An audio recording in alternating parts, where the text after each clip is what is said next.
नमस्कार, मेरा नाम हरिपद विश्वास। मैं बंगाल मालदा गाजोल से आया हूँ। मैं एक रिटायर फौजी हूँ और अभी मैं प्राइमरी टीचर हूँ। हम कहीं भी देखते हैं कोई भी धर्म में बेगुनाहों को कोई कातिल करना, जुल्म करना ये नहीं लिखा। लेकिन हम देखते हैं दुनिया में कहीं भी मुस्लिम हो या हिंदू हो, बेगुनाहों के ऊपर जुल्म करते हैं। वो धर्म के प्रचार पर, जहाँ पर देखिए मुसलमान ज़्यादा है तो हिंदू के ऊपर, और हिंदू जहाँ ज़्यादा है तो मुसलमान के ऊपर। तो धर्म क्या है और ईश्वर ने, अल्लाह ने क्यों नहीं एक धर्म किया और एक धर्म ग्रंथ नहीं किया? ये मेरा क्वेश्चन है। भाई साहब का बहुत अच्छा सवाल है। भाई साहब का सवाल है कि धर्म के नाम पे कत्ल हो रहा है। जब मुसलमान मेजॉरिटी में तो हिंदू कत्ल होता है, जहाँ हिंदू मेजॉरिटी में तो मुसलमान के ऊपर कत्ल होता है। ऐसा क्यों? खुदा ने एक धर्म क्यों नहीं बनाया? बहुत अच्छा सवाल है। कुरान में लिखा है सूरह अल इमरान में सूरा नंबर 3 आयत नंबर 19 में, इन्ना दीन इंदल्लाहिल इस्लाम, अल्लाह सुब्हानहू व तआला के नज़दीक एक ही दीन सही है और वो दीन है इस्लाम। अमन हासिल करना अल्लाह सुब्हानहू व तआला के अहकामात के मुताबिक। अल्लाह ने, ईश्वर ने, भगवान ने एक ही धर्म भेजा, लेकिन वक्त गुजरते हुए लोग इसमें तब्दीली लाए। इसीलिए कुरान मजीद में लिखा अल्लाह ने एक ही दीन भेजा, एक ही धर्म भेजा, वो है अमन हासिल करना अल्लाह सुब्हानहू व तआला के अहकामात के मुताबिक। इसे कहते हैं इस्लाम। आप चाहे अरबी में बोलो चाहे इंग्लिश में बोलो, peace acquired by submitting your will to God, that is the only religion. और अल्लाह सुब्हानहू व तआला ने हर दौर में पैगंबर भेजे, लेकिन जितने भी पैगंबर आए थे वो सिर्फ अपने वक्त के लिए महदूद थे और अपने लोगों के लिए थे। और जब भी पैगंबर भेजे, जब भी किताब नाजिल हुई, लोगों ने किताब को बदला और उसमें तब्दीली लाए और एक नया मजहब पैदा हो गया, एक नया दीन पैदा हो गया। तो अल्लाह ने एक नई किताब भेजी, नया पैगंबर भेजा, लोगों ने उसके ऊपर अमल किया। फिर चंद साल के बाद, 10 साल, 20 साल, 50 साल, 100 साल के बाद उसमें तब्दीली आए, लोग ने अपने फायदे के लिए उसे बदला और एक नया मजहब पैदा हो गया, एक नया धर्म पैदा हो गया। इस तरीके से अल्लाह ने कई किताबें नाजिल की और हमारे रसूल फरमाते हैं मोहम्मद सल्लल्लाहु अलैहि वसल्लम, अल्लाह ने 1,24,000 पैगंबर इस दुनिया में भेजे। लेकिन अल्लाह सुब्हानहू तआला ने आखिरी पैगंबर मोहम्मद सल्लल्लाहु अलैहि वसल्लम और आखिरी किताब, आखिरी वही कुरान मजीद 1400 साल पहले भेजी। और इसमें अल्लाह ताला फरमाते हैं कि क्योंकि ये आखिरी किताब है, ये सिर्फ मुसलमानों के लिए नहीं, सिर्फ अरबों के लिए नहीं भेजी थी, बल्कि सारी इंसानियत के लिए भेजी थी। और क्योंकि ये आखिरी किताब है, ये महदूद नहीं 10 साल के लिए, 100 साल के लिए, 1000 साल के लिए, जब तक क़यामत आएंगी उस वक्त तक के ये किताब सही रहेंगी।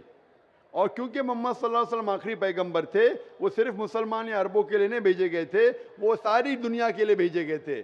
तो आज जो भी इंसान है, चाहे वो हिंदुस्तान में है, चाहे पाकिस्तान में, चाहे सऊदी अरेबिया में, चाहे यूएसए में, चाहे इंग्लैंड में, उसे आखिरी पैगाम अल्लाह का, खुदा का, उसके ऊपर अमल करना चाहिए, वो कुरान और आखिरी पैगंबर मोहम्मद सल्लल्लाहु अलैहि वसल्लम पे अमल करना चाहिए। फिर आपको अमन मिलेंगी और इंशाअल्लाह खून खराबा नहीं रहेगा।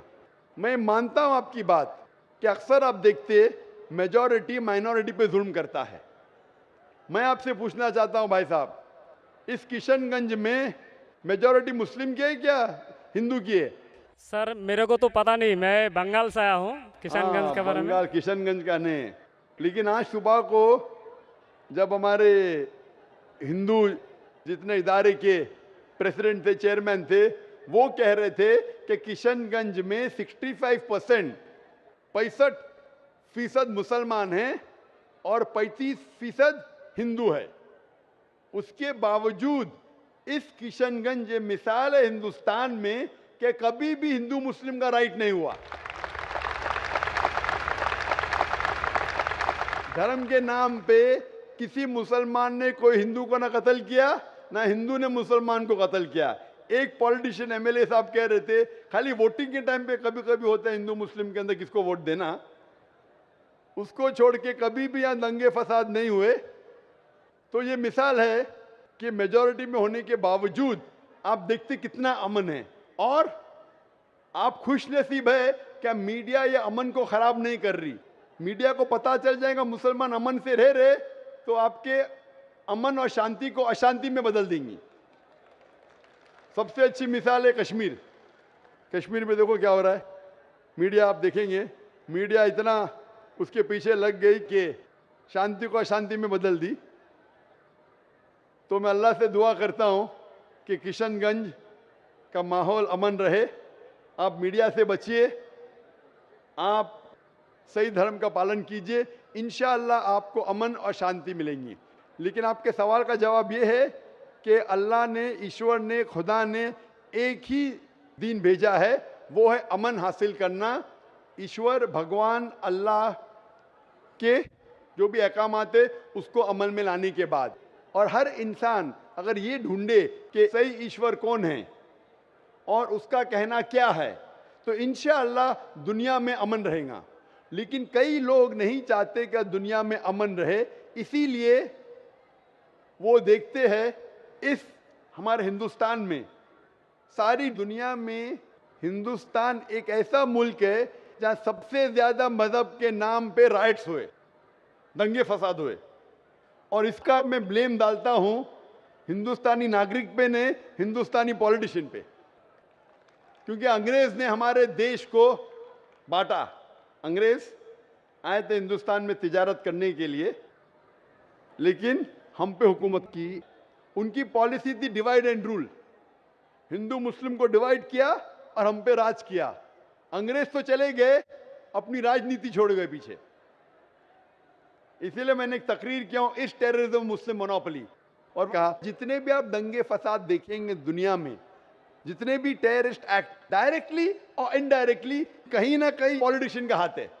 चाहे बाबरी मस्जिद लो, चाहे गुजरात लो, चाहे 9/11 लो, चाहे अफगानिस्तान लो, चाहे इराक लो, चाहे पैलेस्टाइन लो, ये सब में राजनीति का हाथ है। लोग चाहते हैं कि हमारे वोट बैंक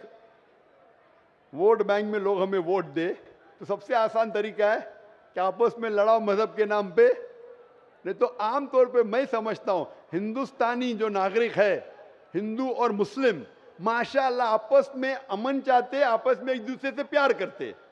लेकिन इस शांति, इस अमन को अक्सर कुछ लोग अपने फायदे के लिए इसको तोड़ना चाहते हैं, इसको भ्रष्ट करना चाहते। इसीलिए आप देखते कि ये राइट्स होते हैं। अल्हम्दुलिल्लाह किशनगंज एक मिसाल है, और मैं दरख्वास्त करूंगा किशनगंज के पॉलिटिशियन से कि इस अमन को इंशाअल्लाह बरकरार रखे। आप हक पे रहो, आपको वोट मिलेगा, यहाँ नहीं मिलेगा, ऊपर तो सीट मिलेंगी। मैं हमेशा पॉलिटिशियन से कहता हूँ आप हक पे जमे रहो, चाहे आपका नुकसान हो। यहाँ सीट नहीं मिलेंगी, ऊपर तो मिलेंगी। ये सीट तो टेम्परेरी है, ये सीट आपकी दुनिया की टेम्परेरी है। कितने साल जिएंगे आप? 50 साल, 60 साल, 80 साल, कितने साल जिएंगे? ऊपर की तो परमानेंट सीट है ना। ये सीट को छोड़िए, आखिरत की सीट की फिक्र कीजिए। तो इसीलिए जो ईश्वर का पैगाम है, खुदा का पैगाम है, अल्लाह का पैगाम है, हक पे रहिए और हक का साथ दीजिए। चाहे आपको यहाँ सीट मिली क्या नहीं मिली, आखिरत में तो मिलेंगी और वो हमेशा आपके साथ रहेंगी। Hope that answers the question. सामाइन से गुजारिश है कि जो जहाँ पर हैं वहीं बैठ जाएं, आगे बढ़ने की कोशिश न करें, परेशानी हो रही है। बिस्मिल्लाहिर्रहमानिर्रहीम।